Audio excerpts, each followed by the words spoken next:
E eu quero compartilhar o teu coração nesta manhã, é que o livro de Timóteo, capítulo 4, 1 Timóteo 4, versículo 12, Paulo aqui está escrevendo algo. No início desse título, desse capítulo, ele está falando sobre que nos últimos dias alguns iriam apostatar, iriam esfriar na sua fé. Mas ele acaba falando nos primeiros 11 versículos o que deveria acontecer. Mas no versículo 12, o que Paulo escreve aqui a Timóteo, ele fala assim: ninguém o despreze por você ser jovem, pelo contrário, seja um exemplo para os fiéis na palavra, na conduta, no amor, na fé e na pureza.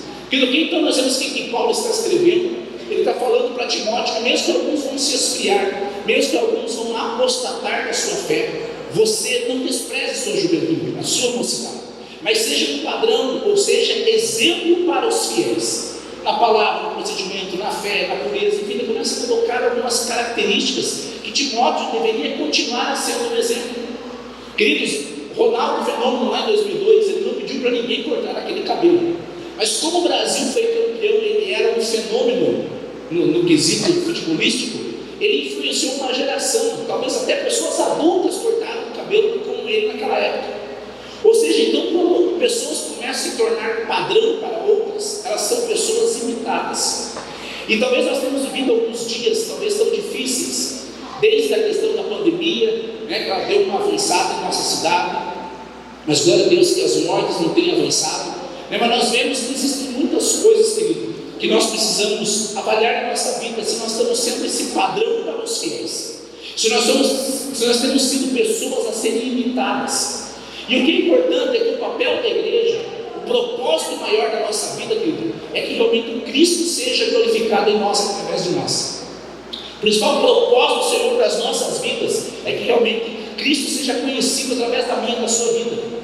Talvez tenha pessoas que nunca elas irão ler a Bíblia na vida inteira delas, mas elas vão conhecer passagens bíblicas através da sua vida, na forma do procedimento, na palavra, na pureza. Ou seja, é isso que Paulo está colocando a Timóteo nesta carta, falando assim: não despreze a tua mocidade, mas seja um exemplo, seja um padrão para os fiéis. Queridos, então, às vezes, não sei se você já percebeu, no domingo passado o pastor Lex trouxe algo, e algo que é uma verdade tão lógica, mas às vezes nós acabamos passando por cima dela, quando ele trouxe algo a respeito, quando às vezes os adolescentes começam a ter talvez algo trazendo para fora, se rebelando nos seus lares. E o que ele falou me marcou muito, que quando ele mencionou que isso talvez a criança, enquanto é criança, junior, enquanto ele é pequeno, ele não consegue, não tem forças para expressar, mas quando esse junior cresce, se torna um adolescente ou um jovem, o que acontece é que ele começa a avançar e tentar externar muitas vezes aquilo que foi impregnado dentro do seu lar. E é por isso que às vezes tem famílias que começam a ser destituídas, começam a ser destruídas, rompidas, por causa de coisas que foram fundamentadas da maneira errada. Mas o que Paulo está falando, nós devemos ser esse padrão, nós homens, padrão, para mostrar para os nossos filhos que sim, nós devemos temer a Deus, e eles têm que conhecer o Deus a qual eles devem se relacionar. E aqui, quando eu vejo esse texto de Paulo falando que Timóteo deveria não desprezar, mas continuar a ser firme, a não negociar a sua santidade, a sua vida, o que mexe muito comigo é que tem um texto no livro de 1 Samuel, capítulo 14, que fala sobre um jovem, um homem chamado Jonas. E se você quiser abrir a sua Bíblia, em 1 Samuel, capítulo 14,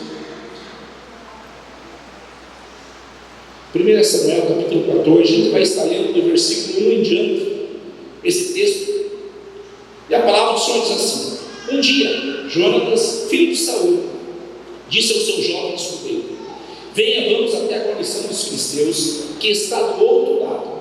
Porém, ele não contou isso ao seu pai. Saul se encontrava na extremidade de Gibeá, debaixo da romanceira de Migron, e o povo que estava com ele eram cerca de 600 homens. Aías, filho de Elitud, irmão de Cabô, filho de Finéias, filho de Eli, sacerdote do Senhor em Siló, trazia a escola sacerdotal. O povo não sabia que Jonas tinha ido. Entre os desfiladeiros pelos quais Jonas procurava passar a guarnição dos filisteus, Havia um penhasco íngreme de um lado e do outro um penhasco íngreme. Um chamava-se Bozês ou Bozés e o outro Sené. Um deles se erguia ao norte, diante de Miquimás, o outro ao sul, diante de Gibá. Jonatas disse ao seu escudeiro: venha, vamos até a guarnição desses circuncisos, talvez o Senhor nos ajude, porque nada pode impedir o Senhor de nos livrar, seja com muitos ou seja com poucos. Então o escudeiro disse: faça tudo o que estiver em seu coração, eu estou com você e farei o que você decidir. Jonatas respondeu: então vamos atravessar em direção daqueles homens e deixar que eles nos vejam. Se nos disserem assim: fiquem parados até que cheguemos perto de vocês, então ficaremos onde estamos e não subiremos a eles. Porém, se disserem: subam até aqui, então subiremos, pois o Senhor nos entregou em nossas mãos. Isto lhes servirá de sinal.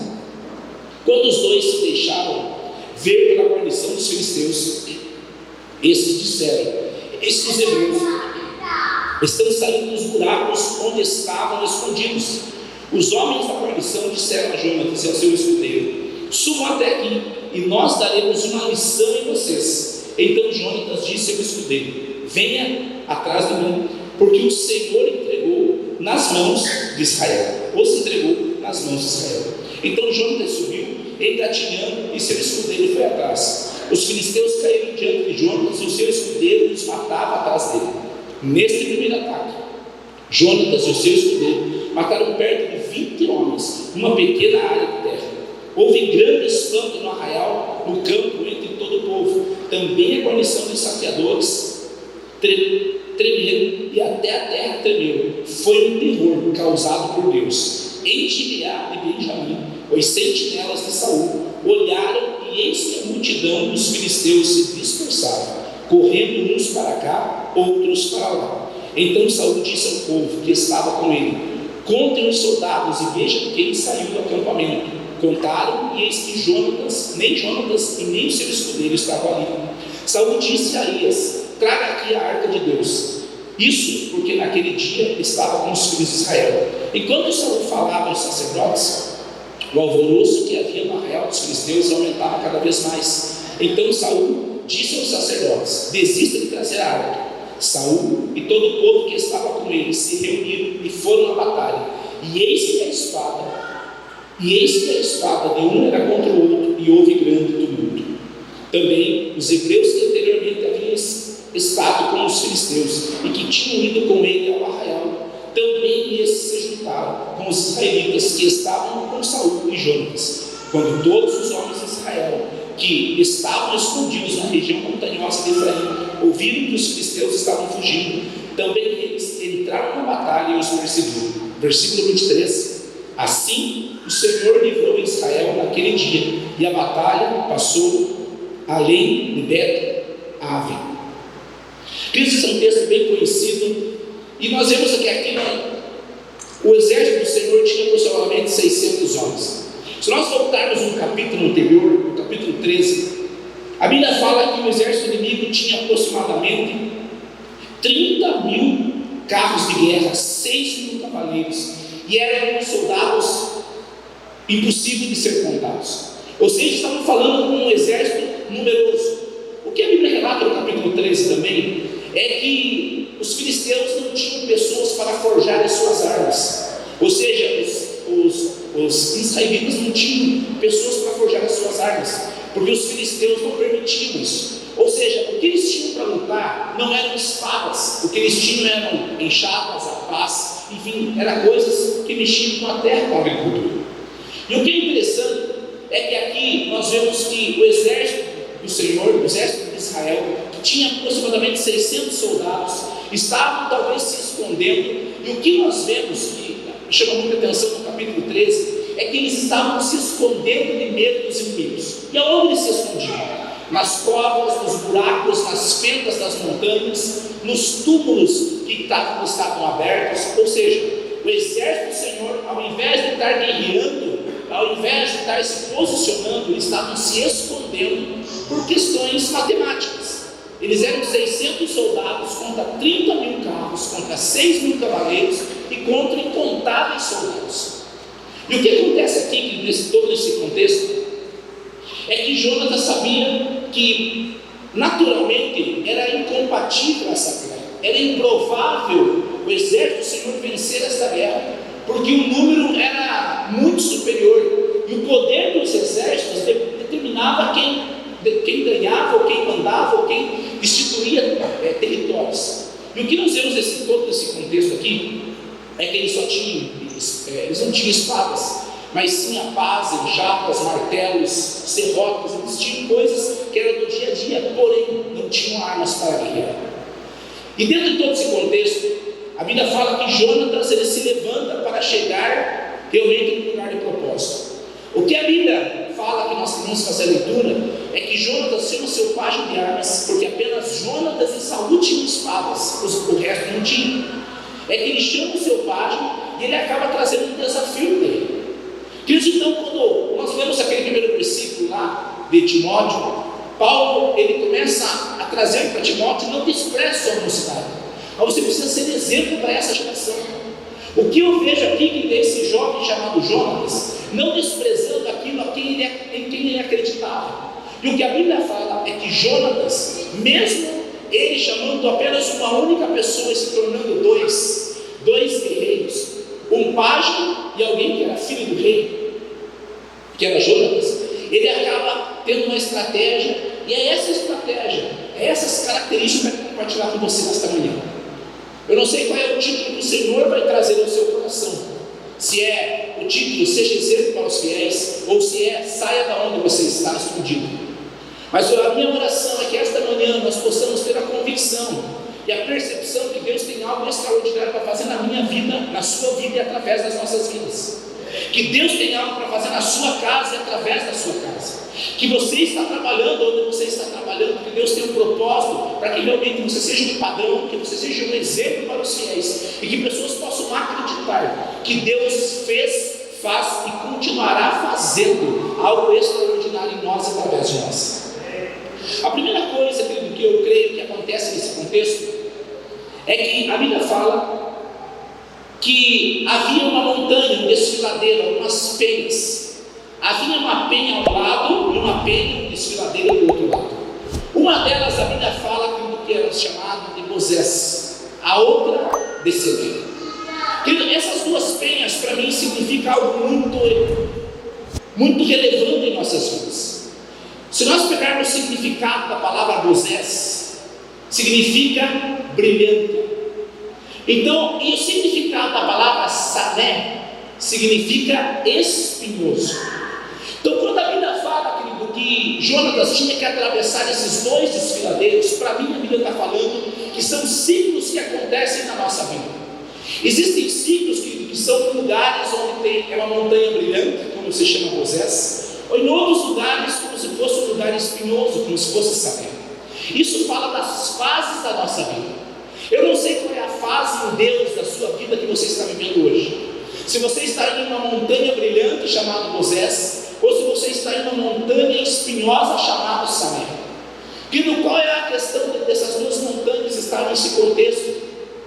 É que pode ser que esteja momentos que hoje você esteja vivendo momentos extraordinários da parte de Deus na sua vida, mas pode ser que hoje você esteja passando por uma história, por um capítulo, por uma página na sua vida, que uma montanha espinhosa tem gerado cicatrizes na sua vida. E é por isso que essas duas montanhas para mim falam de um ciclo da vida, de um momento de passagem. Jonatas e o seu escudeiro tinham que passar por uma montanha brilhante, mas também teriam que passar por uma montanha espinhosa.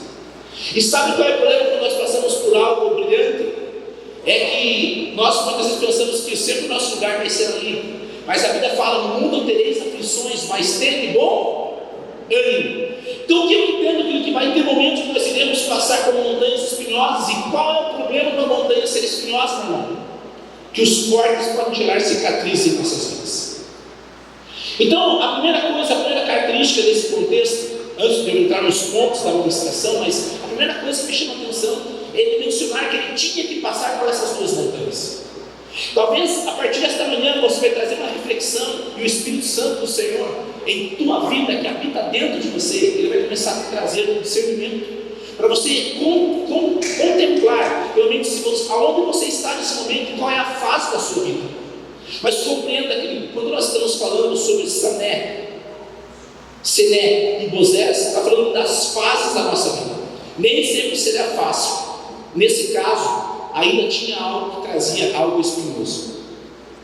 Mas falando dos pontos que o Senhor trouxe ao meu coração para compartilhar com você nesta manhã, a primeira coisa que eu vejo para nós nos tornarmos padrão para os fiéis, exemplo para os outros, ou nós sairmos de um local onde nós estamos talvez até escondidos em alguma área da nossa vida, a primeira coisa que vem no meu coração é: nós precisamos tomar uma atitude baseada em convicção e não mesmo em desvantagem.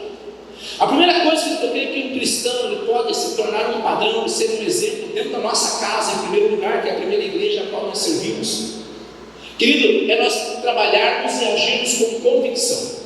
O que Jonatas fala no versículo 6 é que ele chama o seu pajem de armas, e o que ele fala no final do versículo é: o Senhor nos dará a vitória se Ele quiser, sejam muitos ou sejam poucos os nossos inimigos. O que Jonatas está trazendo ao meu coração, querido, é que quando nós agimos com convicção, querido, nós não agimos na emoção. A convicção é algo que está similar, ela está impregnada na palavra fé. E convicção faz eu e você não agirmos por aquilo que nós vemos, porque aquilo que nós vemos, meu irmão, não precisa ter fé, porque já está materializado, já está ali algo palpável. A fé não é algo tangível, a convicção não é algo que eu toco, a convicção é o firme fundamento daquilo que eu não vejo, mas daquilo que eu acredito. O que Jonas mostra, querido, é que matematicamente ele é uma pessoa que ele reprovaria em matemática, nessa matéria. Ele estava em 2, e ele ia enfrentar 30 mil carros inimigos, aparelhados para a guerra, 6 mil cavaleiros, fora os exércitos, os soldados. Ou seja, o que Jonatas mostra é que ele não olhou uma questão natural, a sua fé estava baseada numa convicção. E a minha pergunta ao teu coração nesta manhã é: qual é a convicção de Deus para a sua vida que você tem vivido? Se hoje você está num momento de transição na tua vida, você está vendo que está passando essa montanha brilhante e você está indo para lugares espinhosos que tem talvez trazido até feridas na sua vida, tem trazido cicatrizes onde você olha e fala: isso aqui tem me machucado, essas lembranças têm me ferido. O que eu entendo, querido, é que Jonatas, ele preferiu fechar os olhos naturais e abrir os olhos da convicção. E quando se abre os olhos da convicção, querido, você tem que compreender que realmente o que ele está mostrando, que a convicção era a mesma desvantagem, era 2 para milhares. E o que eu entendo nesse texto aqui, quando ele está falando que ele precisou tomar uma atitude baseada em convicção, é que eu creio que a igreja, querido, o maior capital da igreja não são as suas construções materiais, os templos, não é os seus recursos financeiros. A maior patrimônio da igreja, querido, é a fé. E é esta fé que você temos que agir com convicção que algo vai acontecer mesmo que você esteja.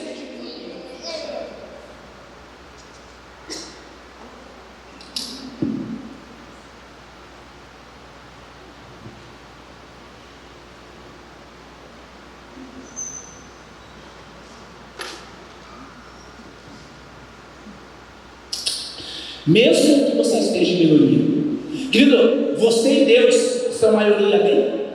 E o que nós vemos nesse primeiro contexto é que você precisa tomar essa atitude baseada em convicção, mesmo você sendo minoria. Quando você pega o contexto de Daniel, quando ele é jogado na cova dos leões, ele era minoria. Quando nós pegamos Sadraque, Mesaque e Abednego numa fornalha aquecida mais vezes, querido, eles eram minoria. Quando nós pegamos que qualquer homem e mulher de Deus de capa a capa da Bíblia, e eles estavam sempre em desvantagens, eles eram minoria. Mas o que nos fez vencer, querido, não era a força do seu braço, mas era a convicção de Deus que podia fazer nas suas vidas. E a questão nesta manhã é em quem nós temos depositado a nossa convicção. Quando você já tentou de todas as formas, talvez trabalhar algo na sua família, no seu casamento, com seus filhos, talvez com coisas que você parece que perde o controle na sua vida, nós temos que perceber que não é pela força do nosso braço, mas é a convicção daquele que é o Deus que estendeu a mão sobre nós. E quando eu vejo todo esse contexto, é esta convicção que tem que ser gerada em nossos corações. Uma convicção que a Bíblia está falando que Jonatas, ele realmente sabia que o exército inimigo era numeroso. Mas o que ele fala para o seu pajem mexe com o meu coração. Ele fala: se o Senhor quiser, Ele nos dará a vitória, quer sejam muitos ou quer sejam poucos nossos inimigos. Que não importa o que você esteja passando, não importa o tamanho que seja gigante aos teus olhos, quer sejam muitos ou quer sejam poucos, existe um Deus que Ele quer operar realmente algo extraordinário, e quando Ele começar a fazer isso na sua vida e transformar a tua convicção, outras pessoas também serão contagiadas por essa fé, por essa convicção. E pode ter certeza, querido, quando nós temos ali aquele último versículo, a Bíblia fala que todos realmente saíram das suas covas, das suas cavernas, das suas fendas, e começaram a marchar contra o inimigo que antes fizeram entrar ali dentro. Então, quando eu começo a entender, querido, que a primeira coisa que Jonatas nos mostra é que ele agiu com convicção. Hoje a minha palavra, a minha pergunta ao teu coração é: o que tem sido o teu maior gigante, o que tem te trazido maior medo, o que tem trazido mais insegurança? Como tem sido os teus passos?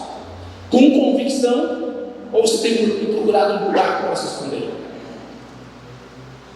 Eu, por muitos momentos, dentro da minha formação, antes da minha conversão, dentro da minha formação, eu tinha medo de muitas coisas, dentro de casamento, dentro de trabalho, dentro da vida, dentro de tantas coisas, por coisas que foram formadas em mim, até inconscientes pela minha família, no modo geral. E que teve um dia, quando eu decidi realmente por Cristo, no dia 12 de junho de 2003, foram 15 dias ali para mim ter aquele posicionamento pleno, íntegro, e que não arredei o pé até os dias de hoje. Mas naqueles 15 dias teve muitas coisas que veio permeando o coração, como uma reputação lá fora, como um ego que eu queria que fosse massageado da forma que eu gostaria, e não da forma que Deus queria para a minha vida. Até o dia que eu tive uma convicção daquilo que Deus tinha para a minha vida, apesar de onde eu tinha saído. E se eu olhasse para trás naquele momento, até mesmo hoje, mas naquele momento, eu não tinha a mínima condição de avançar como cristão dentro da estrutura a qual fui formado. Nem de família, nem como homem, nem como caráter. E o que começou a mudar a minha vida foi uma convicção que eu tive, talvez nos 15 primeiros dias da minha conversão, no processo da minha conversão, aonde eu sabia que Deus podia fazer algo que Ele já tinha feito na vida de pessoas que estavam à minha volta. E muitas pessoas que estavam à minha volta naqueles dias serviram como exemplo para mim. E talvez hoje, querido, as pessoas que são exemplo para você, talvez são pessoas que trazem um exemplo negativo. Talvez hoje, fala, mas pastor, eu sou assim, porque talvez eu não tive um exemplo positivo na minha formação. Eu sempre fui ensinado dessa forma equivocada e errada. Mas o que eu entendo é que quando eu vejo Jonatas começar a falar para seu servo: vamos, sejam muitos ou poucos, Deus, se Ele quiser, nos dará a vitória. Ele está agindo com convicção, mas não por aquilo que ele via, mas por aquilo que ele acreditava. Que na verdade de Deus, ela é mais poderosa que qualquer mentira que foi gerada no teu coração. E o que eu vejo aqui dentro da questão de Jonatas é quando ele começa a agir com convicção, ele começa a influenciar pessoas à sua volta. E mesmo que algo improvável, matematicamente, numericamente, militarmente, em poder bélico, tudo era desfavorável. Mas o que Jonatas mexe no coração é que ele não estava procurando aquilo que era favorável, natural, mas aquilo que era sobrenatural sobre a vida dele. Pode ser que pelas tuas forças, irmão, você não consiga lutar e trabalhar com algo emocional na tua vida. Talvez tenha assuntos ou palavras que até mesmo quando alguém está ministrando, numa casa de oração, num culto, tem palavras que parece que quando falam aquela palavra, ela parece que vem como algo que vem te machucar e te ferir, como se fosse os espinhos de semente. Mas eu quero falar para você, pode ser que você esteja vendo um processo, e esse processo pode ser que você não entenda o meio dele, mas existe um lugar de Deus que ser glorificado na sua vida, através da sua vida. A segunda coisa que eu vejo nesse texto é que Jonatas ele poderia ter chamado outras pessoas, mas por que Jonatas tinha o seu pajem de armas? Porque talvez era a pessoa que ele mais conhecia daquele exército. Ele sabia que se ele falasse com o seu pai por ser rei e comandante, ia achar isso uma loucura, ia falar: jamais, você não vai para a guerra, nós não podemos vencer os inimigos. Mas quando ele fala com o seu pajem de armas: vamos passar essas penhas, vamos passar esses desfiladeiros, porque Deus vai nos dar a vitória. Ele está mostrando para mim e para você que nós não podemos envolver pessoas sem propósito na nossa vida. Nós não podemos envolver pessoas medrosas na nossa história.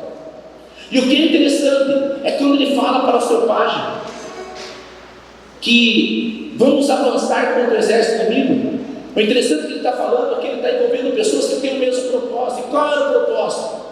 Que da Bíblia fala que nós temos ali, a gente pegar aquele tempo, ele fala: aonde o teu coração for, o meu coração está com você. O que esse servo está dizendo, querido? Que a convicção do coração de Jonatas foi tão algo que influenciou a vida dele, que ele falou: onde estiver o teu coração, o meu vai com você. Sabe por que tem famílias, querido, que talvez não conseguem avançar no propósito, no chamado, nas promessas de Deus? Porque tem corações divididos dentro do próprio lar. O marido tem uma opção para a esquerda, a mulher tem uma opção para a direita. E eu quero dizer algo: se não tiver um acordo de propósito, querido, você não chega no casamento. Porque algo que dividido não subsiste, não consegue se sustentar. E o que aqui a Bíblia está falando é que Jonatas não envolveu uma pessoa sem propósito. Qual era o propósito? Onde teu coração for, o meu está com você. Que tem pessoas que muitas vezes colocam situações da sua vida, até mesmo do seu casamento, para pessoas que talvez não são exemplo positivamente falando. E o que eu vejo aqui é que Jonas ele começa a envolver pessoas não medrosas. Que eu creio que ele serve naquele momento que Jonas fala. Eu creio que ele chega no momento e ele, quando Jonas fala: vamos avançar contra esse exército inimigo, talvez ele começou a fazer a cálculo. Nós somos 2, eles são milhares. Talvez passou pela sua mente uma conta rápida. Ele falou: é impossível nós conseguir vencer esse exército. Mas qual é a resposta desse servo, querido? Aonde o teu coração for, o meu vai com você. O que ele está dizendo? Que eu tenho coragem suficiente para alcançar o propósito que Deus tem para a nossa vida.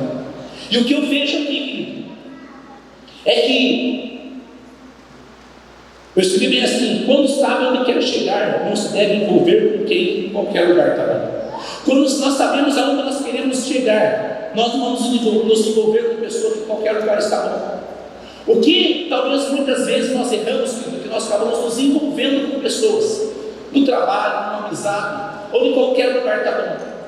Quando nós andamos na BR, normalmente nós vemos pessoas com um saco nas costas pedindo carona. Para onde essas pessoas querem ir? Qualquer lugar está bom, porque para elas talvez não tenham um lugar de propósito, eles só querem estar cada vez indo para lugares diferentes. E eu quero que você e eu tenhamos que entender nesta manhã que Deus tem um lugar de propósito para a nossa história. Deus tem um lugar onde Ele quer ser exaltado e glorificado. E o que é interessante é que Ele fala que Ele não envolveu pessoas medrosas, Ele está envolvendo uma pessoa que tem um coração com Ele. Ah, pastor, mas é que você tem que perceber, é que eu sou realista, por isso, querido, a questão da pessoa ser realista é que ela está olhando aquilo que os olhos enxergam. Isso não é viver por fé. Uma pessoa realista que fala: mas a minha realidade é diferente. Quando você olha para uma realidade, você está olhando por algo material e físico. Mas quando olho por fé, meu irmão, algo começa a ser transformador na minha história. Quantos casamentos aqui, talvez um dia você falou com o seu cônjuge: ó, não dá mais, nós não temos condição de continuar. Quem veio no especial do Natal, sexta, escutou um pouco o testemunho do pastor Jonas Esther. Num tempo onde ele não era convertido, e ela pregava para as galinhas. Quem não veio pode escutar. Que o que nós começamos a compreender é que quando nós olhamos para a realidade, nós paramos de lutar por nossos sonhos. Quando nós olhamos para a realidade, nós abrimos mão de propósitos. Mas quando nós não desistimos, querido, e nós não envolvemos pessoas medrosas, provavelmente pessoas falaram para ela: largue desse cara, porque ele não vale nada. Mas teve pessoas que falaram: não desista do teu casamento. O que nós temos que entender, querido, é que quando nós começamos a nos envolver com pessoas que são corajosas e sabem onde quer chegar, Deus nos leva para um lugar onde Ele é glorificado e exaltado. Então, quando nós começamos a avançar, querido, com uma convicção, mas se envolvendo pessoas que têm um propósito, a nossa vida não fica em qualquer lugar. E hoje a minha segunda pergunta ao teu coração é: quem nos tem permitido me envolver na sua vida? Quem nos tem permitido falar na sua vida que não seja Cristo? Quem nos tem permitido dar conselhos para você? E muito normalmente as pessoas que falam contra o casamento é porque teve um casamento quebrado. As pessoas que falam contra uma vida de fé, do cristianismo puro, do evangelho transformador, é quem teve frustração e largou o evangelho. Então é por isso que aqui, quando Jonas começa a chamar esse pajem, para mim ele está envolvendo pessoas corajosas e pessoas com propósito. Por que Gideão tinha 32 mil soldados e Deus fez ele lutar apenas com 300 mil? Porque talvez a primeira coisa que Deus fez foi fazer com que 22 mil soldados, os que tinham medo, os que tinham realmente receio, saíssem. Por que Deus não quer que pessoas que têm medo, pessoas medrosas, se envolvam no propósito de Deus em nossas vidas? Porque a tendência de um soldado medroso é amedrontar a outros. A tendência de alguém fragilizado é tentar fragilizar outros. E é por isso que eu e você precisamos envolver pessoas que vão nos motivar. Pessoas que vão muitas vezes até nos confrontar, mas vão nos fazer ir para um lugar onde Deus tem realmente algo extraordinário para fazer em nossas vidas. A terceira coisa que eu vejo nesse texto é que a Bíblia fala que Jonatas disse para o seu servo: nós vamos chegar até aquela penha. Se eles falaram, venham até nós entendemos que Deus vai nos dar a vitória. Se eles falarem, fiquem aí e nós vamos até vocês, é porque nós vamos se ferrar nessa luta. O que a Bíblia diz, querido, que eu entendo, só haja quando Deus trouxer uma direção para você. Tem pessoas que agem na impulsividade e acabam trocando promessa, propósito por propostas. O que eu vejo nesse texto, querido, é que quando Jonatas e o seu servo chegam e a Bíblia fala que os inimigos falam, subam até aqui que nós vamos realmente humilhá-los, nós vamos destruí-los. O que Jonatas fala é: o Senhor nos deu a vitória. Querido, então por que tem pessoas que são frustradas e machucadas dentro da igreja por anos, por décadas? Porque muitas vezes nós agimos na impulsividade da nossa ótica. Mas o que Jonatas fala é: se eles nos chamarem, é porque Deus vai dar a vitória. Se eles não nos chamarem e falar, fique aí que nós vamos até aí, é porque nós vamos perder. Só haja, meu irmão, quando Deus falar com você. Não arrede o pé daquilo que Deus tem para a sua vida enquanto Ele não trouxer uma convicção. E o que eu vejo aqui, querido, é que a sua confiança tem que ser plena em Deus. Acreditar que se Ele ainda não fez, não significa que Ele não está movendo algo em sua vida. Um dos maiores problemas nossos, dos seres humanos, é nós queremos controlar o tempo de Deus para as nossas vidas. Nós queremos fazer algo que já tenhamos a colheita instantaneamente. Querido, lembra quando Lázaro morre? Marta e Maria, a Bíblia fala que mandaram chamar Jesus, que estava numa cidade ali próximo, aproximadamente 3 quilômetros. A Bíblia diz que Jesus não falou nada para eles, para aqueles mensageiros, e ainda ficou 2 dias na cidade. O que significa, querido, que Marta e Maria, após essa não ter uma resposta de Cristo, a Bíblia fala que ele acabaram sepultando Lázaro. Querido, então aprenda algo: o fato de Deus não ter respondido algo para você ainda não significa que Ele não esteja fazendo algo na sua vida. Ele não respondeu aos mensageiros sobre Lázaro estar doente. E lembra que Marta e Maria trouxeram até uma mensagem apelativa, né? Senhor, aquele a quem tu amas está doente. E a Bíblia diz que o Senhor Jesus demora até 2 dias. E Ele não fala, viu, daqui 2 dias eu vou. Para eles pareceu que Ele deixou no vácuo. Você já conversou com alguém que às vezes não te responde? Você já teve uma experiência no casamento de você falar com o teu cônjuge, falar, e falar, e daí ele não te responder? Que uma das piores coisas que acontece é você falar com alguém que não interage com você. Quantas vezes você falou talvez com o teu cônjuge, com teus filhos, e eles deixaram no vácuo não dando resposta? Ele fica indignante, não é? A gente sai bravo da vida, viu que você não vai me responder? Imagina Marta e Maria chegam com uma mensagem apelativa para Jesus: aquele a quem tu amas está doente, vem depressa. A Bíblia fala que Jesus demorou ainda 2 dias. O fato de você não ter uma resposta no teu tempo não significa que Deus não esteja operando algo na sua vida. A Bíblia fala que Jesus foi até o lugar onde Lázaro estava. Mesmo fazendo 4 dias, ele falou: Lázaro vem para fora. Que dá resposta no nosso tempo. Mas o que eu entendo é que você só pode agir, querido, quando Deus trouxer uma direção.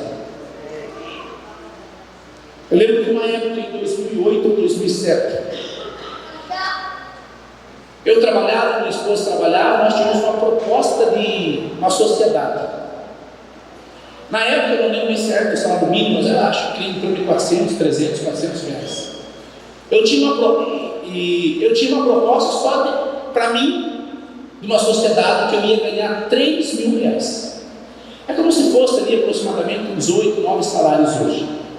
Querido, na hora eu falei para a Dina, é de Deus. Veja bem, eu estou ganhando acho que era 400 reais, falei, não tenho certeza, agora eu vou para quase 3 mil reais, algo mais ou menos nessa proporção. É de Deus. Querido, eu orei, eu juro para vocês que eu orei por uns 10 minutos mais ou menos, mas é de Deus. A resposta veio, é de Deus. Querido, passou-se 4 anos, eu fiquei com uma dívida de quase 200 mil reais naquele lugar. E o salário mínimo, se eu tivesse que voltar para a área de trabalho, vamos supor que eu ganhasse 2 salários mínimos, eu ia ganhar 800 reais. Eu tinha que pagar 200. E teve uma hora que eu cheguei para Deus e falei, Deus, mas como que o Senhor permitiu acontecer? E Deus falou comigo, porque eu permito. Eu não falei que era para você fazer. Porque Deus respeita o nosso livre-arbítrio, querido. E talvez tenha coisas que nós estamos escolhendo de tempos em tempos. E estamos colocando Deus como se Deus tivesse passado o cartão no nosso lugar. Mas chegou a fatura, meu Deus, você vai fazer alguma coisa, mas quem mandou passar a fatura no mundo? Às vezes nós começamos sempre a trazer e querer fazer com que Deus seja o culpado das coisas e esquecemos, querido, que existe um livre-arbítrio. Por isso que nós devemos agir, querido, não de uma forma impulsiva, de uma forma diretiva da parte do Senhor para as nossas vidas. E o que eu vejo aqui é que Jonas, quando ele fala, se eles nos chamarem, é porque Deus vai nos dar vitória. Jonas e os seus servos não iriam subir se eles não chamassem. Porque essa é a resposta. É por isso que nós temos que começar, realmente, como igreja, como filhos de Deus, começar a amadurecer para experimentar a sua boa, perfeita e agradável vontade. De qual maneira, irmão?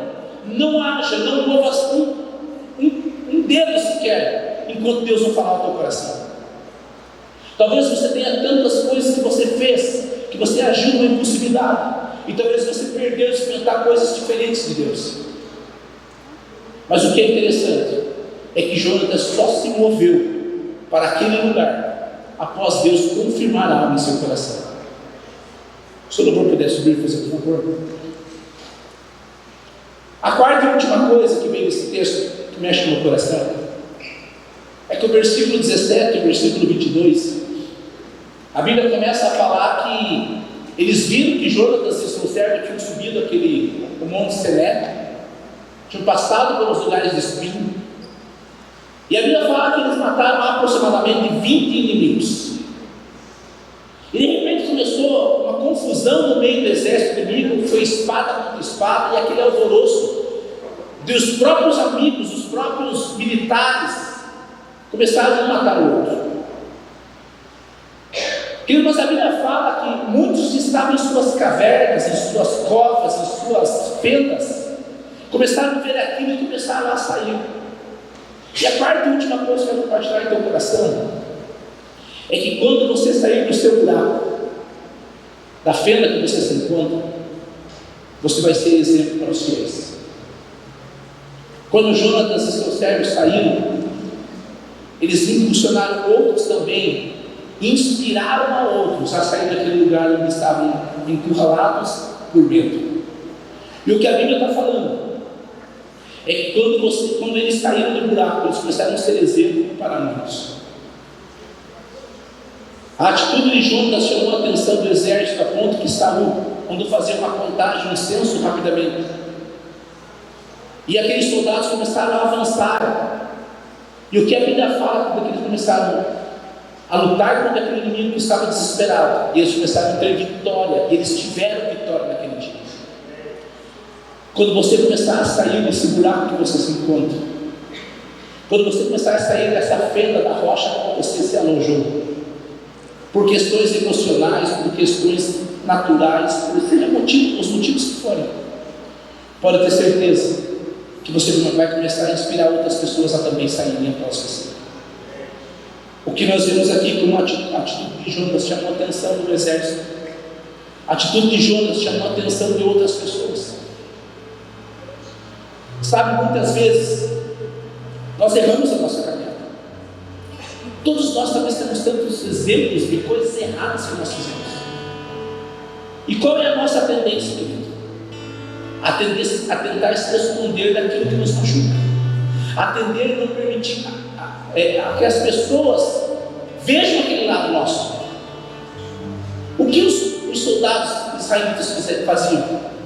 Começaram a procurar lugar para se esconder. Além de eles não conseguirem guerrear, eles estavam se escondendo. Talvez hoje você se encontre em um buraco, em uma fenda, em alguma área da sua vida. Mas Deus ainda não completou a boa obra na sua vida. Ainda tem coisas extraordinárias que Ele quer fazer em você e através de você. Quando Elias foi amedrontado e ele entra em uma caverna por medo de Jezabel, a Bíblia fala que o Senhor veio até ele e falou: o que fazes aí, Elias? Sai para fora. Porque Deus vem ali provocar Elias? Porque tinha outros para serem ungidos, e principalmente Eliseu, seu sucessor, que tinha uma porção dobrada a receber. Talvez você não olhe para você com esses olhos, mas talvez através da sua vida Deus quer fazer tocar outras pessoas que vão além do que aquilo que você já foi. Quantos pais aqui esta manhã você quer que o teu filho vá além daquilo que você já experimentou em Deus? Querido, agora no último mês nós tivemos batismo lá embaixo. Eu tive o prazer de batizar meu filho mais velho, e eu nunca, nem por brincadeira, eu falei: filho, quando você vai se batizar? Eu nunca orei a Deus para que ele conhecesse o Deus do pai dele, mas a minha oração sempre foi que ele tinha que conhecer o Deus dele.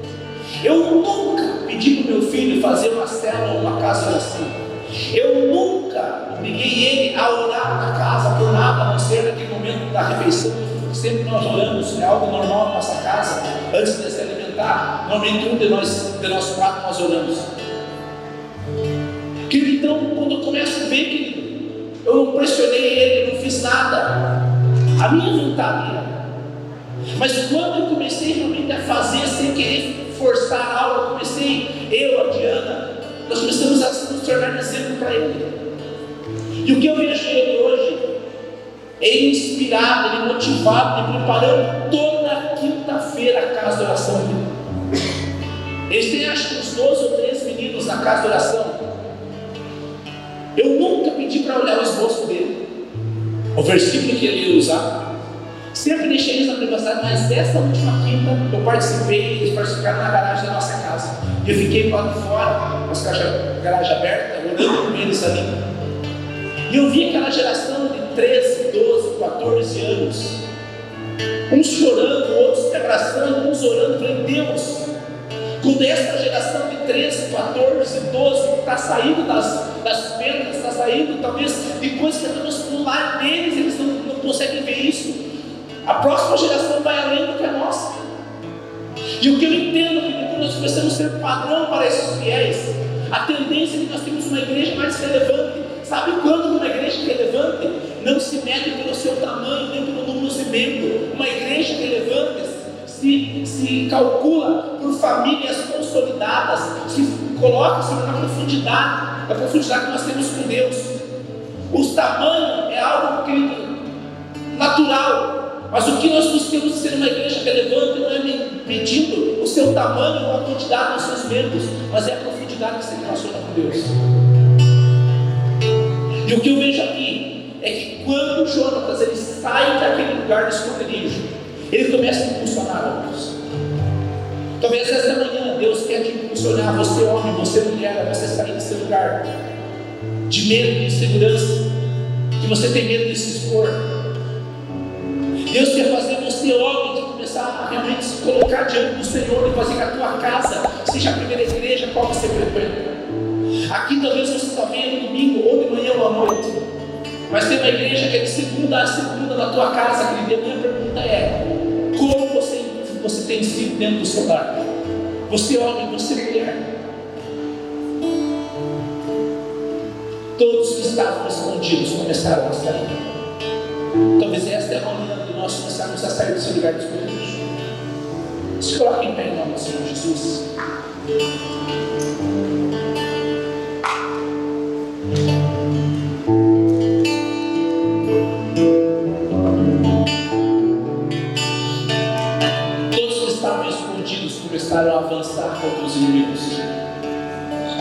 Talvez esta é a manhã de você sair do teu esconderijo, aonde você tem que se esconder emocionalmente, espiritualmente, e você avançar contra esses inimigos que aos teus olhos são imbatíveis, mas por causa de uma convicção, por causa de você envolver pessoas que têm propósito na sua vida.